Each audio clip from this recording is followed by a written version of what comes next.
Hermanos, bienvenidos otra vez a la clase del Nuevo Testamento 1. Estamos hablando del canon, que es el cuarto entre los grandes temas del Nuevo Testamento.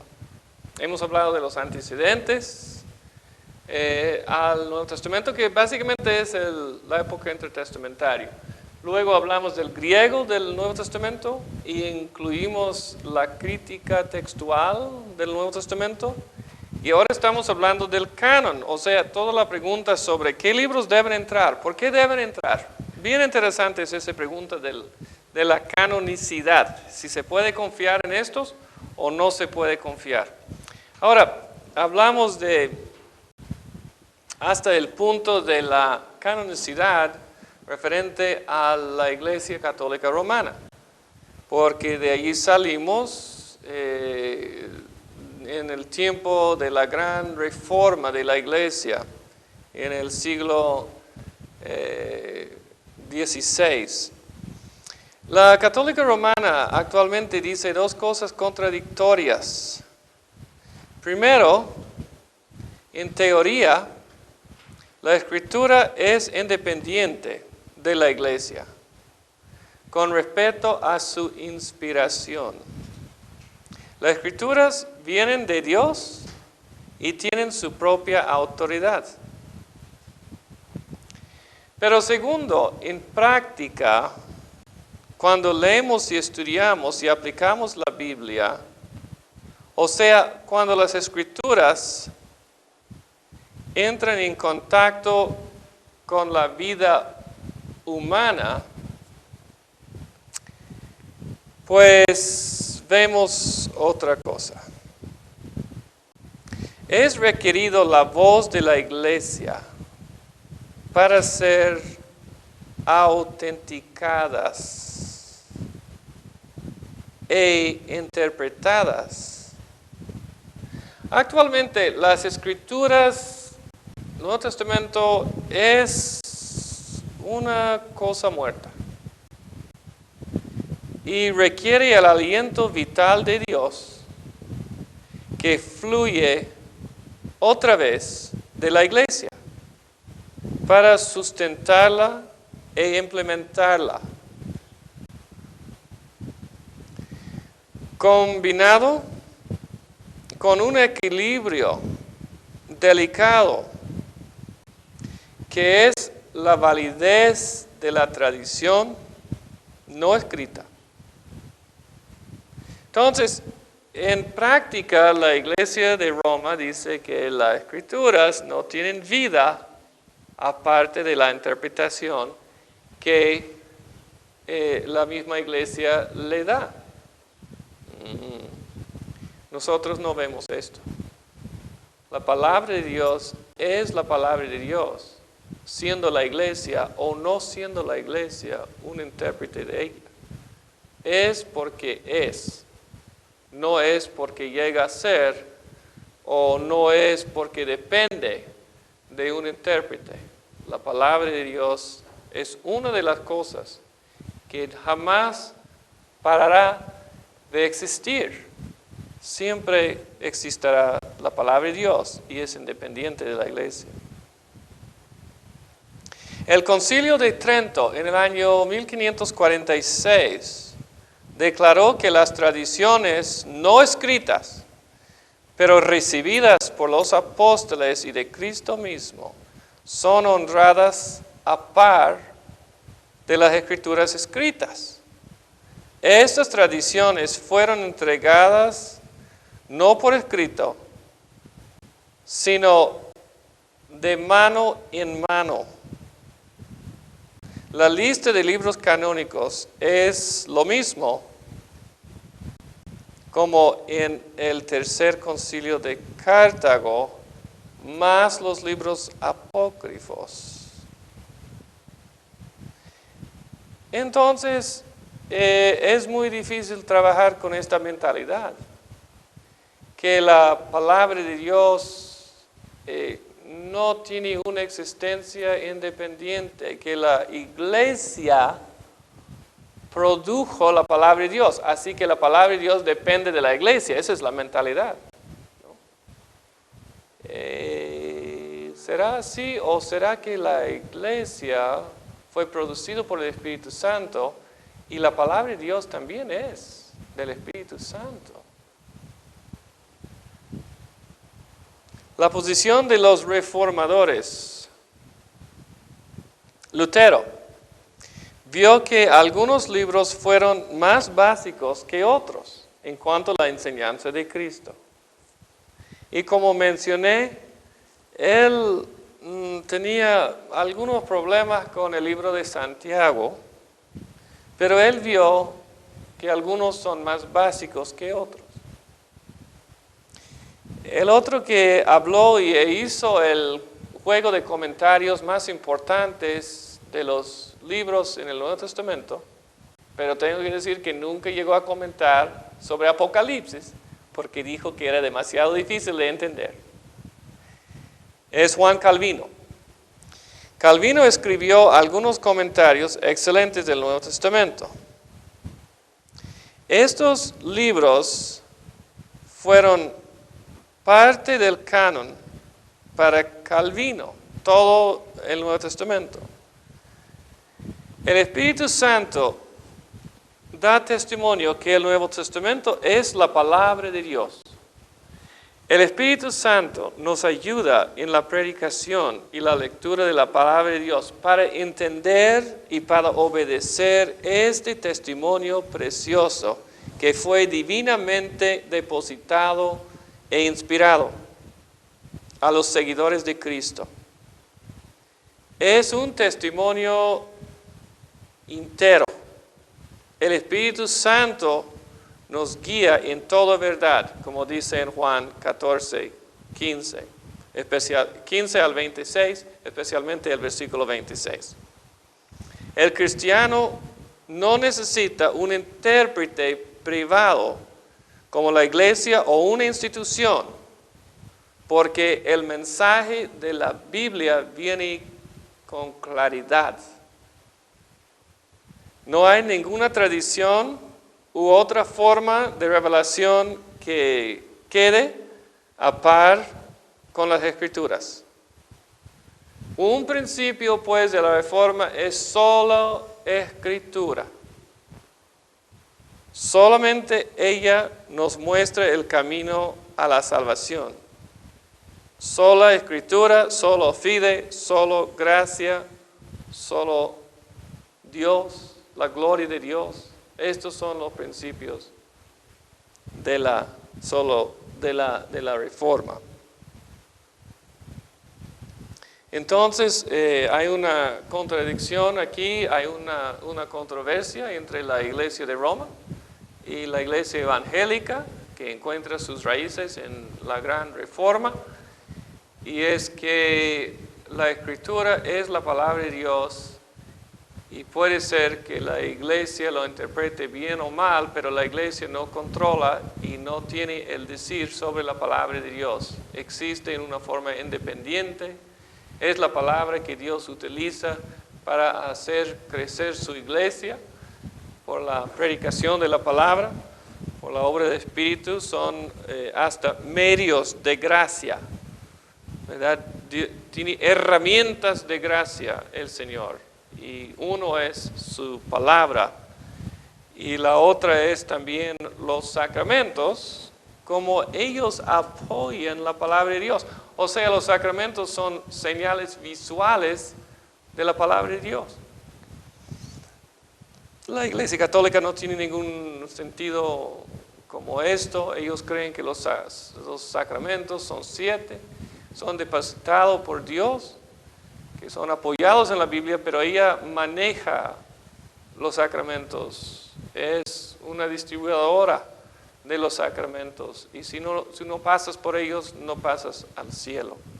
Entonces abre y cierra la puerta al cielo.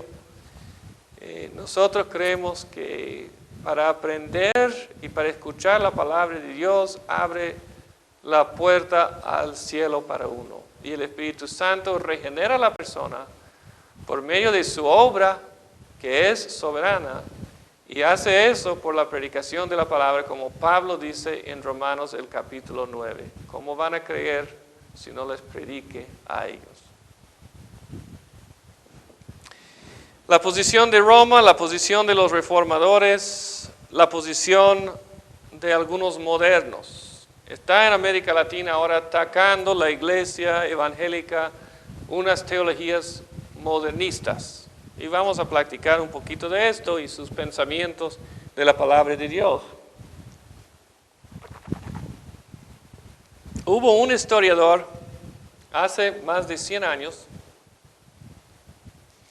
que se llama Adolfo Harnack, propuso que el canon surgió en un ambiente de amenazas y herejías, como el marcionismo.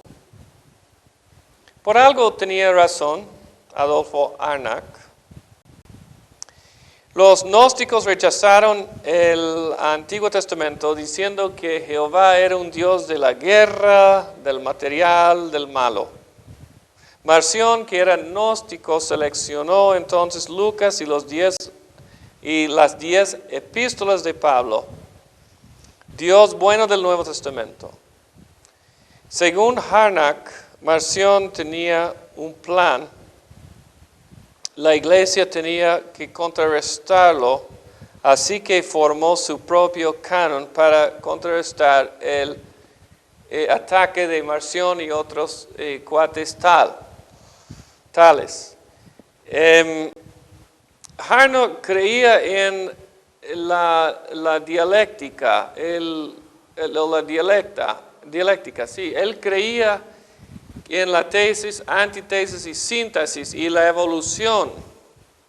La evolución es siempre un paso más allá, pero viene por el conflicto. Y sale del conflicto la tesis, antítesis, una síntesis que es nuevo. Entonces Harnack dijo que la Biblia también se desarrolló a base de la evolución, de los conflictos.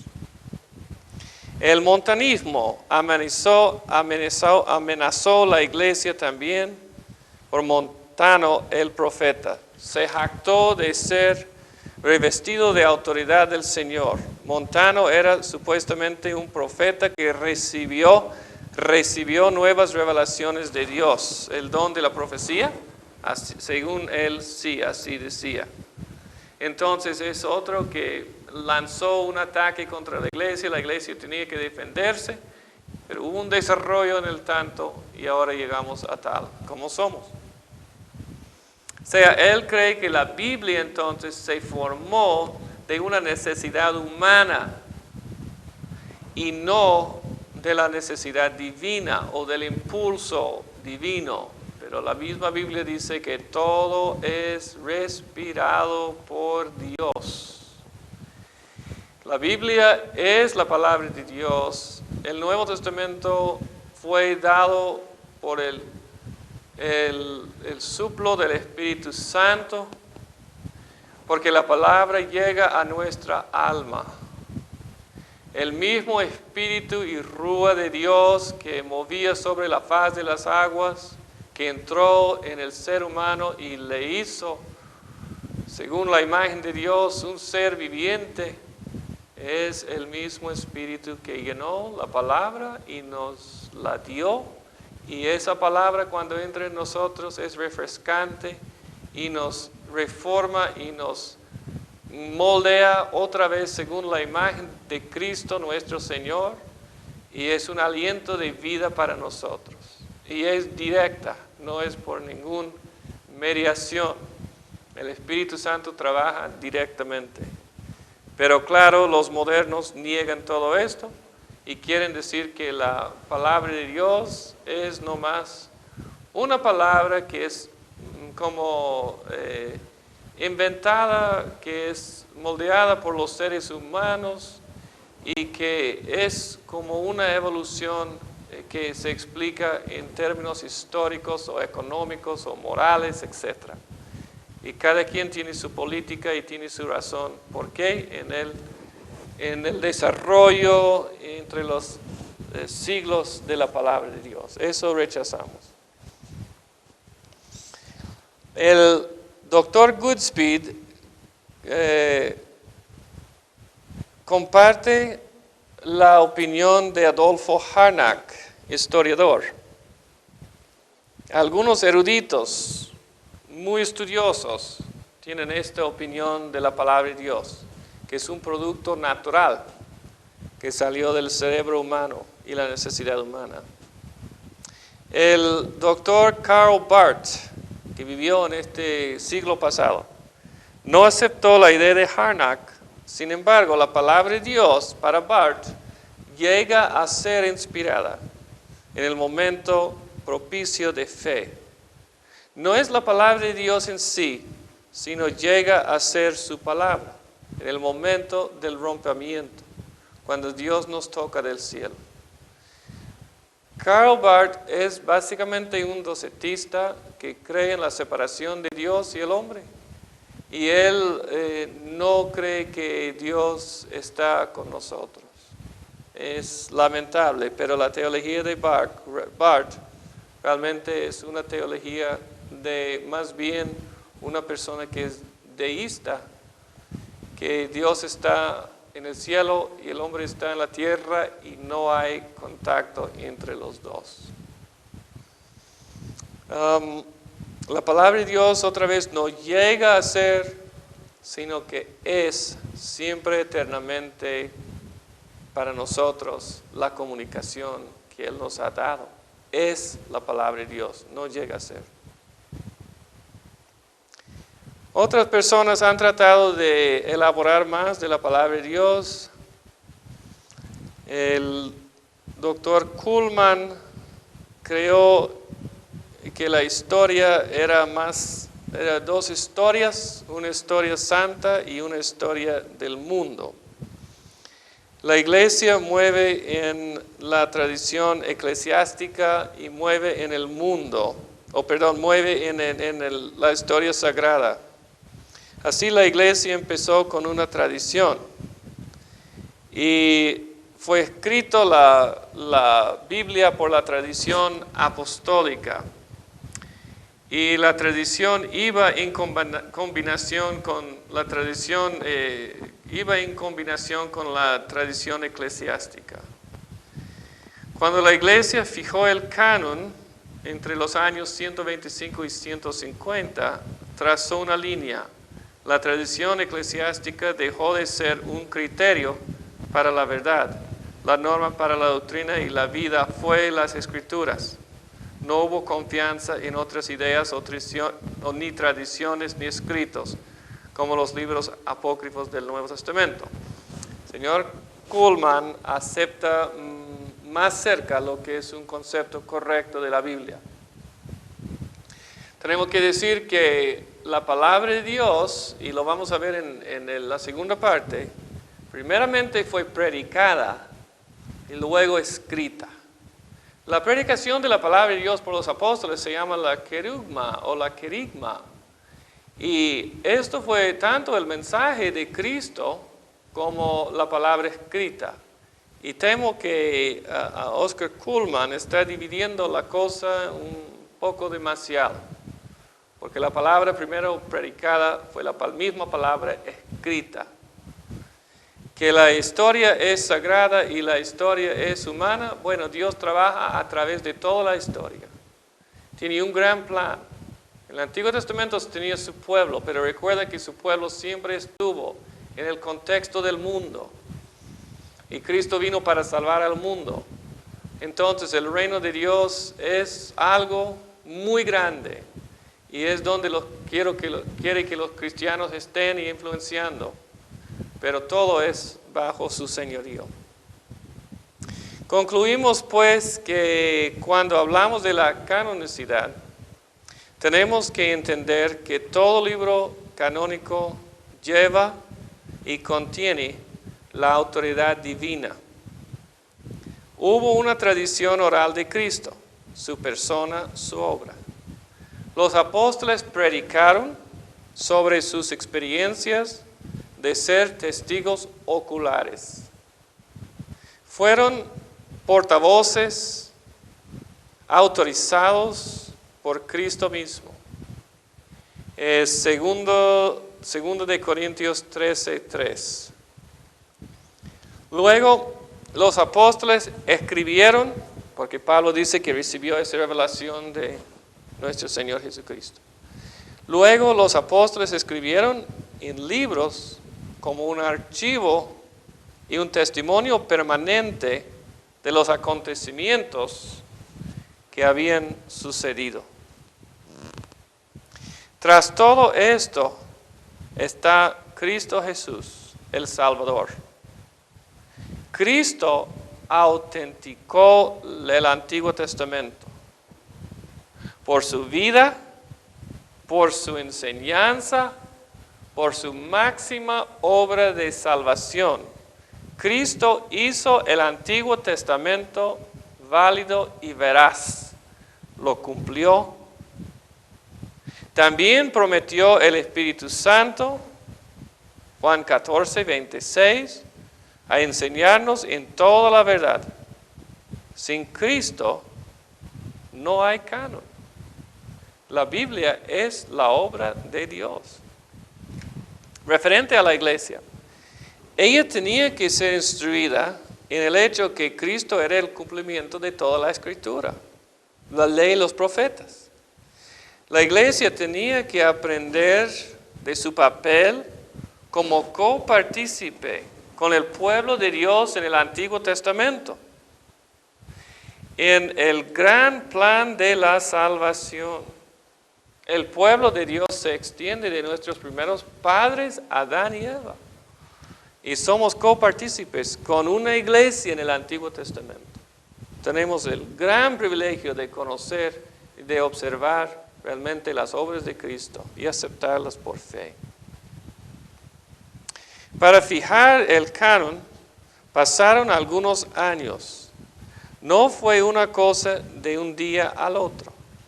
Hubo conflicto, combate, hubo herejías contra la iglesia, pero el Espíritu Santo nos guió en toda la verdad de Dios, nos dirigió. Podemos preguntar si la iglesia depende del canon o si el canon depende de la iglesia. ¿Es la iglesia que produjo el Nuevo Testamento y sostiene la Biblia? ¿O es la Biblia que controla y gobierna la iglesia? ¿Cuál es más independiente y fundamental? Hermanos, vuelvo a decir, esta es un problemático falso. La relación de la iglesia y la palabra de Dios es una de dependencia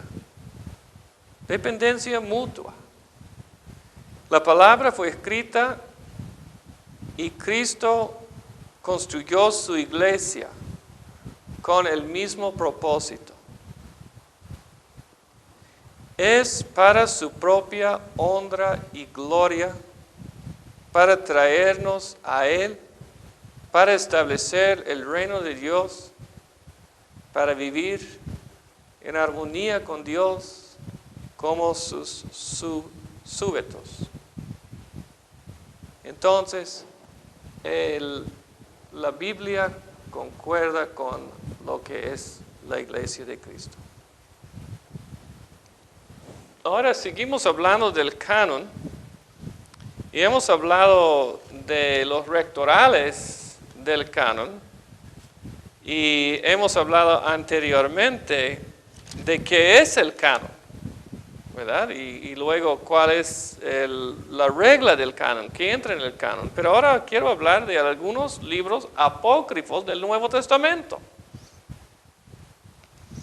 Que hubo algunos libros también falsos del Nuevo Testamento, apócrifos, que quiere decir escondido, quiere decir secreto o raro. Ya hemos hablado de los libros apócrifos del Antiguo Testamento. La católica iglesia quiere decir que son deuterocanónicos o segundo canon. Tenemos también varios libros que fueron escritos en el Nuevo Testamento, en el tiempo del Nuevo Testamento, después del tiempo del Nuevo Testamento, que a veces dicen que son libros canónicos, pero no lo son. Vamos a ver algunos de ellos. Como introducción,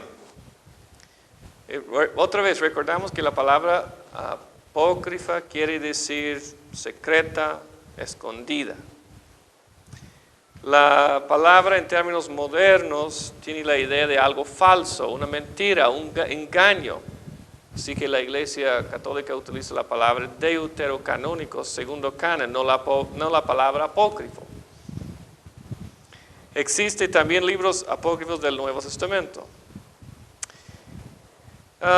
Sabemos que este material no es veraz ni segura, porque fueron escritos más tarde que los libros del Nuevo Testamento. No son apostólicos y no traen una buena doctrina y no son aceptados por la Iglesia Universal. Hubo dos razones por qué fueron escritos estos libros. El Nuevo Testamento no dice todo de la vida de Jesús y los apóstoles.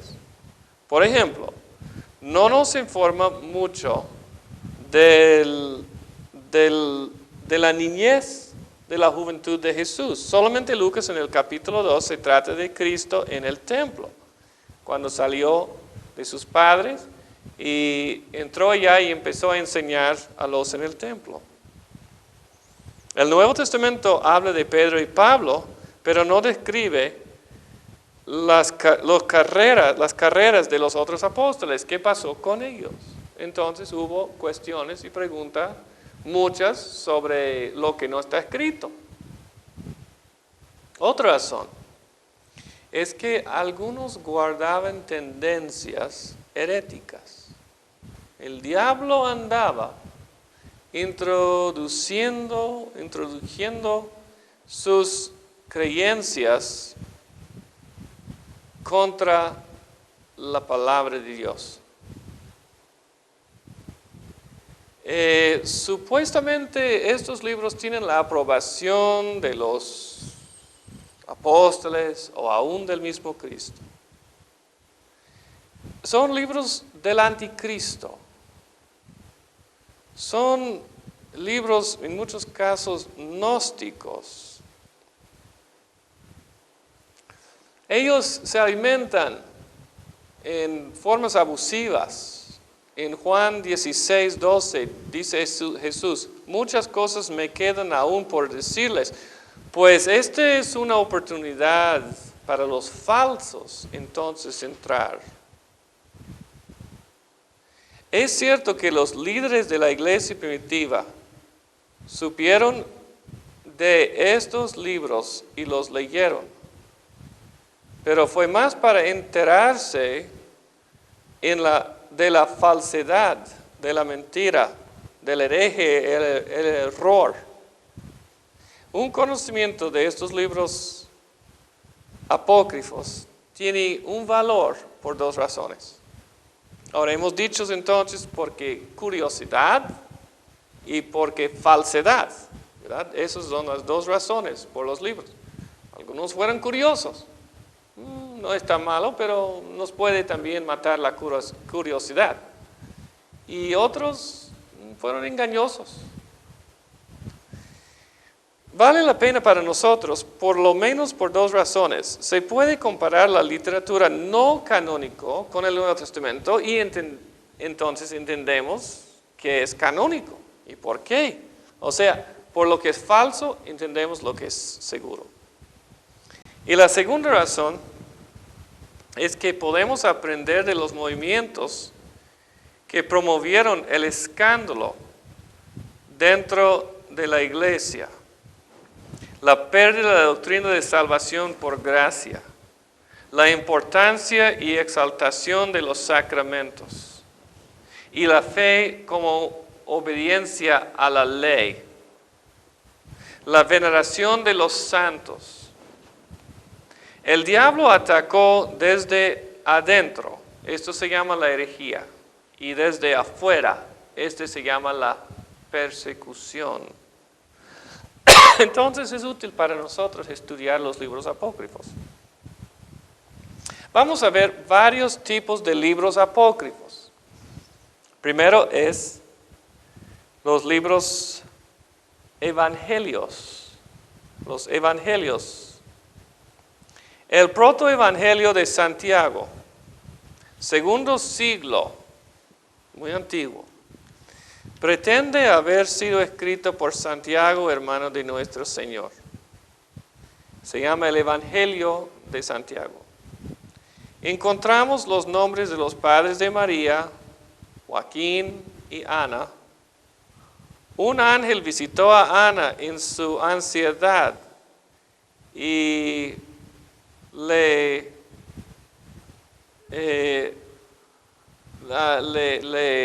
prometió que una niña le iba a nacer. María fue puesta bajo el cuidado de los sacerdotes en el templo a los 3 años. Entonces, este libro dice que María fue santificado en el vientre de su madre, que ella experimentó también una concepción inmaculada, que fue tocada. Ahora, no dice que María nació de Dios y el hombre, pero dice que Dios purificó y santificó a ella aún en el vientre de su madre. Ella pasó al templo, los sacerdotes. A los 12 años, la responsabilidad fue pasada a un ancianito que se llama José. Ella tenía hijos grandes.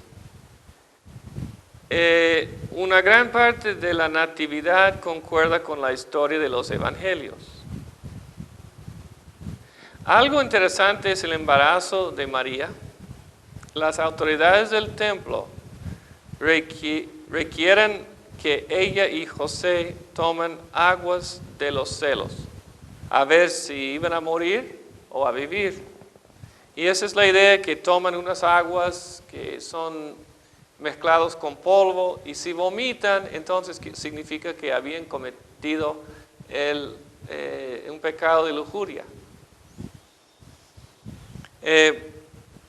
Los dos pasan la prueba mostrando su pureza, y la virgen queda una virgen perpetuamente.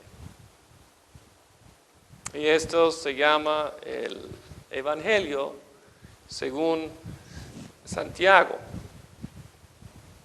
Como he mencionado, la Iglesia Católica no acepta este libro como canónico, pero por otra parte, muchas de las doctrinas que ella enseña vienen de ese libro, que es un libro debidamente procesado por los gnósticos. El gnóstico cree que el cuerpo es malo y cree en la virginidad perpetua. Y no cree que el sexo sea una cosa creada por Dios, pero es una cosa creada por un demiurgo, un pequeño Dios que engañó al ser humano. Y que el espíritu debe ser librado del cuerpo. Estas son todas las cosas que están en este libro. Y no es para nada un libro digno de ser calificado como. Es un libro de fábula, de invento, y como digo, de doctrina falsa.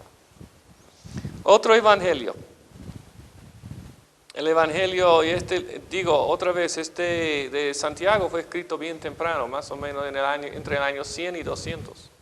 Entonces, si creemos que la adoración de la Virgen María viene en la época medieval o en nuestra época, estamos muy equivocados. El diablo ha trabajado con esta fascinación con María desde los primeros días casi de la iglesia. El pseudo Mateo, el año 400 después de Cristo. El pseudo Mateo depende del protoevangelio de Santiago por la primera parte y del evangelio de Tomás por la segunda parte. Se trata de la huida a Egipto. Dice que hubo leones y leopardos en vez de atacar al grupo cuando Jesús y sus papás huyeron a Egipto, que los leopardos y los leones se hincaron ante de Jesús y indicaron el camino en el desierto. En Egipto la Sagrada Familia se colocó en un templo pagano y los ídolos se derrumban. Dice que estos son señales del cumplimiento del Antiguo Testamento. Otro ejemplo sería el Evangelio de Tomás. Hay varios libros, evangelios que encontramos entre los libros apócrifos del Nuevo Testamento. Jesús niño se encuentra como un milagroso. Y algunos de nosotros hemos visto hasta películas del Evangelio de Tomás. Son milagros y en su pequeñez Jesús sabe hacer el milagro, pero no sabe controlarse bien.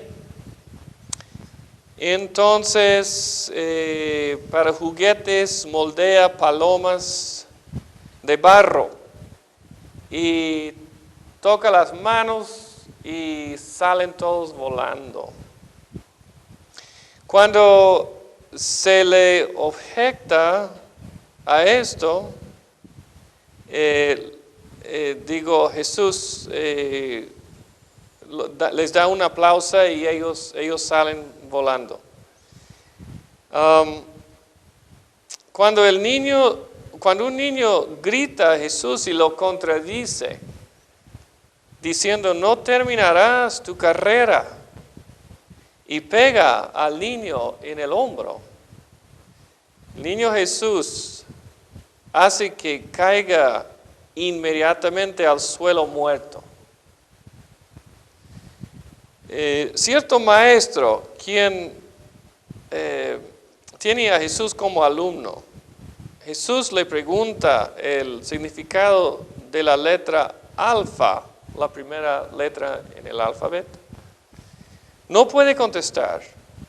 El maestro queda avergonzado cuando Jesús le explica la respuesta. Ahora, la Biblia obviamente dice que Jesús empezó a hacer los milagros en Caná de Galilea. Esto es el primer milagro que Jesús hizo, Juan 2:11. ¿Por qué no habló la Biblia de la niñez de Jesús? Esa es una buena pregunta. Y pienso que no podemos realmente contestarlo. Nos dijo el suficiente, ¿verdad? Y lo más importante era su ministerio. Y no nos habló de la vida de Jesús. Pero me imagino que él creció como nosotros, ¿verdad? Y que fue bendecido por Dios. La Biblia dice que creció en la sabiduría de Dios y el favor de los hombres. Y eso es todo lo que dice. Entonces nosotros no debemos especular, pero este libro de Tomás especula mucho y hasta dice cosas que son contrarias a lo que entendemos y conocemos de Cristo. El Evangelio de los Hebreos.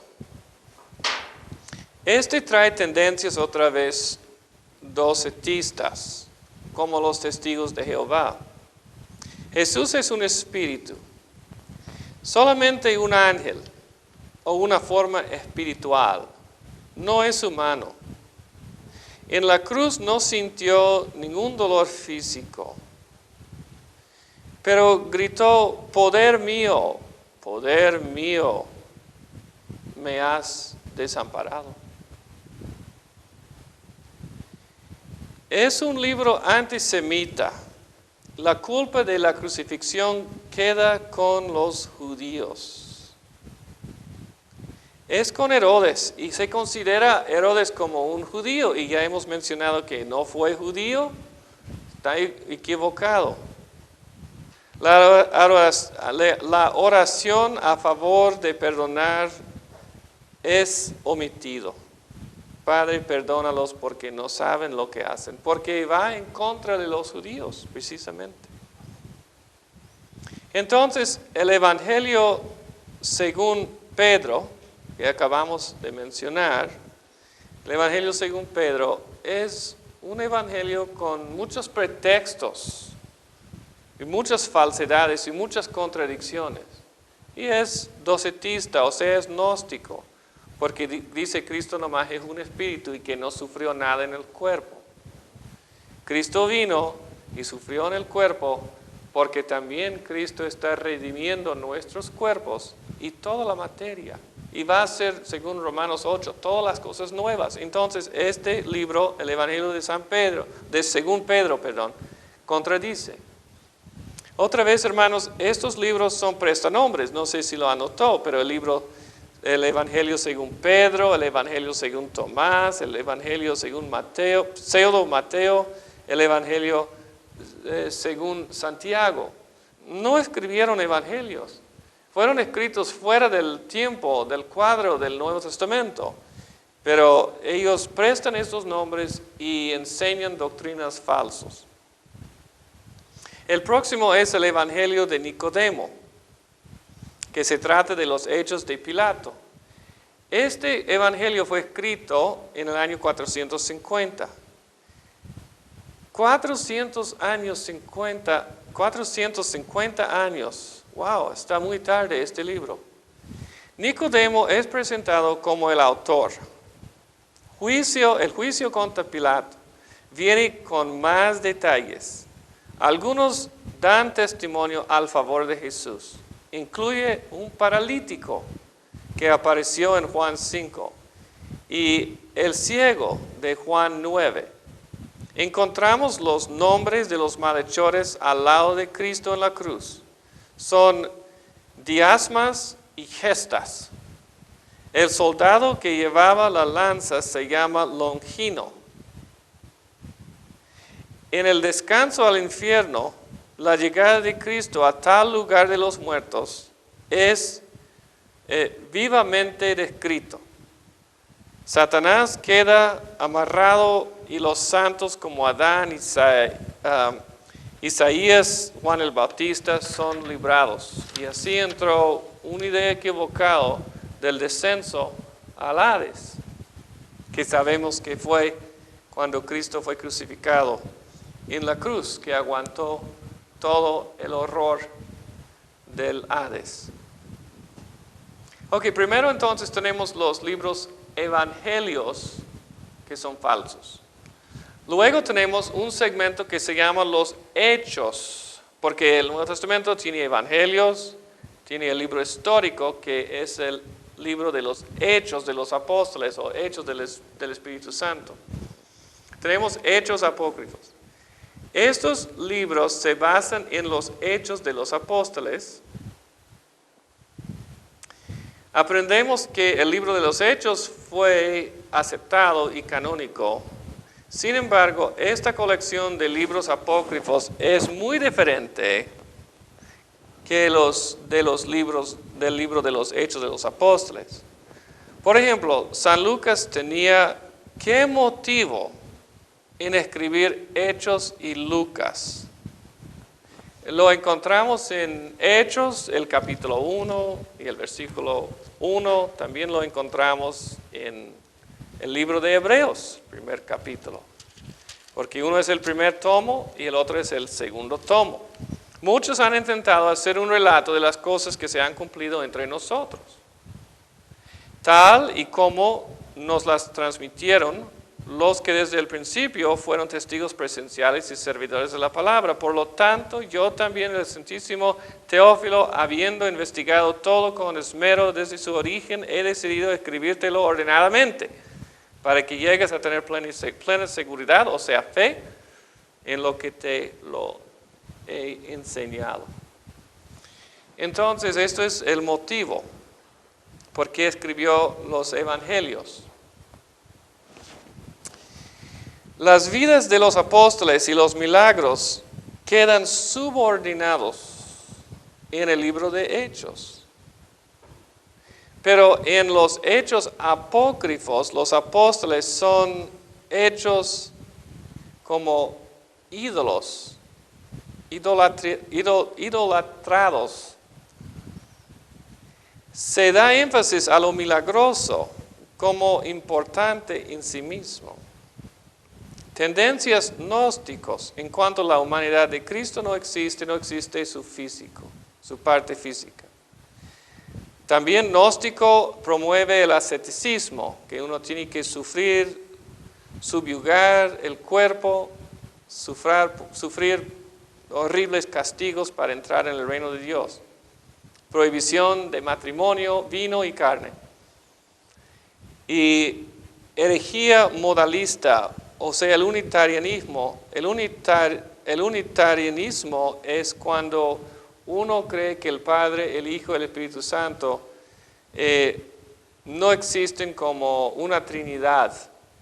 Y ellos no creen en la Santísima Trinidad, sino que creen que Dios solamente es Dios y que Cristo es realmente el Padre y que el Padre es el Hijo, etc. No hay ninguna distinción.